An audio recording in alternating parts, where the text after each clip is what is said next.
And good morning, Quad Cities. It is Monday, March 27th. I'm David Bohlman. And I'm meteorologist Andrew Stutzky. Good morning. Good morning. It is it's nice to start a new week with really no snow left on the ground after a little bit of a surprise over the weekend. A little? Goodness, I woke up and surprise. I was like, didn't Stutzky say that we were not going to get snow in the metro? I was like, well, I'm usually reading through scripts while you're giving the forecast. Yes, and so you are. I'm like listening about 13% of the time. But, I was like, well, maybe I was wrong. A couple of inches is what we were expecting, but we got more than that. We got like 6.5 to 8.5 here, and then 17 to the north. I mean, talk about a slap in the face from Mother Nature. She'll smack you around once in a while. It's a very humble job to be sitting in this chair, but thancefully, like you say, we're melting a good chunk of it. It's all gone here in the Quad Cities, but you go to the north up towards Elizabeth, there's still a little snow on the ground there. We're going to melt even more of it away today. Let me show you what's going on traffic-wise while I shove my little earpiece back in. It's coming right out. There we go. Now I can hear you. Much better. 74, Interstate 74, that is, off to a quiet start. A little bit of light fog this morning, but nothing too crazy. That's been improving north where we saw some dense fog along Highway 20 earlier. That's now wrapping up. 34 here in the Quad Cities, a light northwest breeze. Good deal of sun expected again today. More continued melting. So if you did get a lot of snow over the weekend, especially north of the Quad Cities, watch out for some of those bigger puddles today. Going to be a lot of those around as we see temperatures scoot themselves into the low 50s this afternoon. As you saw just moments ago, that red zone, that threat for severe weather, it is returning this week. Actually, the first time we're going to see that significant of a threat for severe weather so far this year. When you're going to need to be on guard for that and the timing, too, we'll help track that for you here coming up. All right, Andrew, thank you. There's a few road closures we need to make you aware of for this week. The first is along 7th Street near 12th Avenue. It starts today, so southbound lanes on 7th Street will be closed. The city is expecting it to reopen April 7th. Also today, the eastbound left lane on the Avenue of the Cities will be closed for utility work. This is happening along 48th Street. That's near the Take 5 oil change location.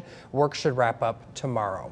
And across the river, northern Davenport is phase 2 of the East 53rd reconstruction project. That is starting today. It will reduce to one lane in both directions today between Jersey Ridge and Eastern Avenue. They say to use an alternative route to avoid delays. Rock Island community members will soon be able to apply to get some TLC for their homes. That's where we find News 8's Charles Hart this morning. And Charles, you say that this won't cost the homeowners anything.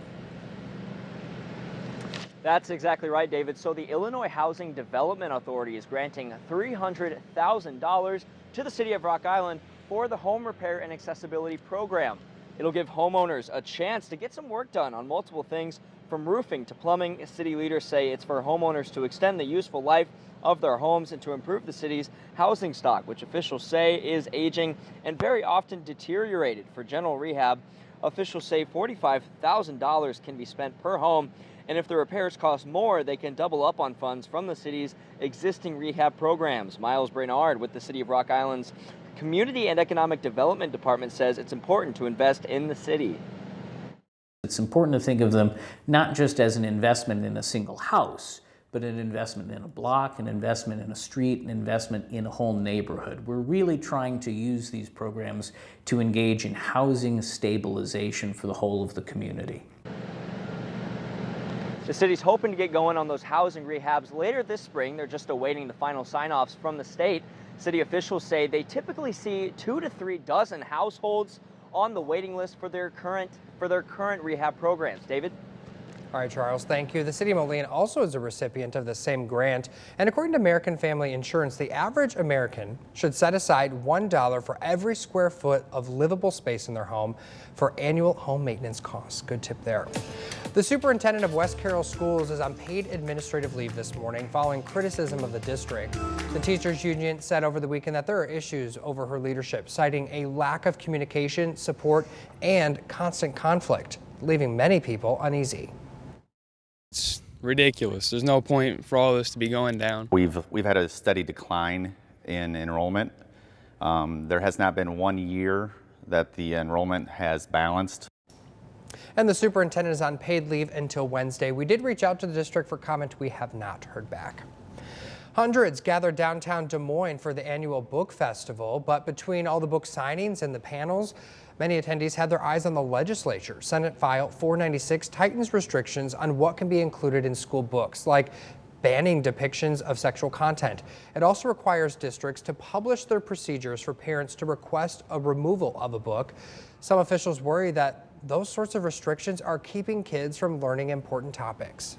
It broadens their worldview. They're one day going to be out into the real world, and so I think it's important for them to be able to understand, and books are a great way to bridge knowledge and understanding. And supporters of the Senate proposal argue that the legislation gives parents the ability to have more say in their child's education. That bill is now being reviewed by the House Education Committee. The 2023 Illinois spring trout fishing season is quickly approaching, and Prospect Park in Moline is ready to go. Around 700 trout have a new home in the pond at Prospect Park, and April 1st is the start to the trout season. It's part of the Illinois Department of Natural Resources trout program to bring the fish to areas that they're not typically located in. This program here specifically is one of the ways a lot of folks are introduced to fishing. It becomes a program that it is a lot of family based. There's a lot of folks that have a family history about coming out for opening trout season. Don't forget, you do need to purchase a 2023 Illinois fishing license and trout stamp for the season. It is 6:08 and still ahead, cheering on the Lady Hawkeyes. What else the Iowa Hawkeye games have brought to local restaurants as they make their way to the Final Four. And our weather patterns starting off on a quiet note this week, but some spring-like warmth will be making a return and seeing a first return for the year anyway of the threat for severe weather, when you're going to need to be on guard for some strong to severe storms this week. We are tracking that potential next. You're watching Good Morning Quad Cities on WQAD News 8.